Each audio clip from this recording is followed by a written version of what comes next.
I got to Pittsburgh, and Coach Noll was different. Coach Noll was a teacher and instructor, and as I said, I had never played defense before, so I'm out there now making some really silly mistakes at times.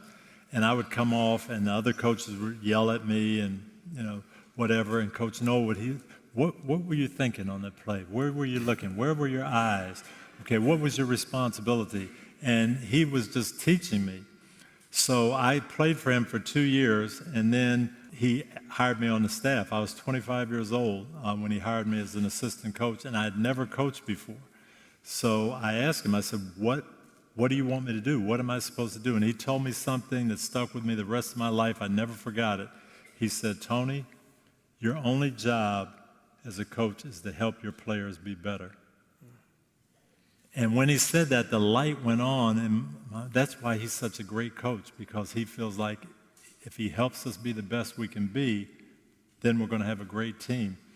Well, I thought back, who were the coaches that helped me the most? Was it the guys that yelled at me? Was it the guys that cursed at me? No, it was the guys that taught me. So I made up my mind right then, as a coach, I'm going to be an encourager and I'm going to be a teacher. And I did that. That's what I set out to do from day one. I kind of climbed the ladder, became the coordinator there, moved up, and now people were starting to talk about me in year 13, year 14 as a possible head coach. But I had this reputation of the soft-spoken, encouraging, nice guy. And I would go into these interviews with owners, and a lot of them didn't think that was the way to go, or that wasn't what they were looking for, because in their mind it was who's going to motivate these guys, who's going to yell at them, who's going to keep them disciplined. And so I kept coming in second place on these jobs, and I wasn't getting them.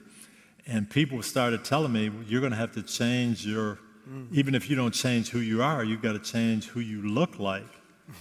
And the chaplain of the Vikings, I was working for the Vikings at the time, and he told me, don't do that. First of all, you can't be a fake. Well, about a year and a half after that, I got interviewed by the Bucs, and Malcolm Glazer was the owner, and he asked me that kind of question, how do you discipline players, and what do you do?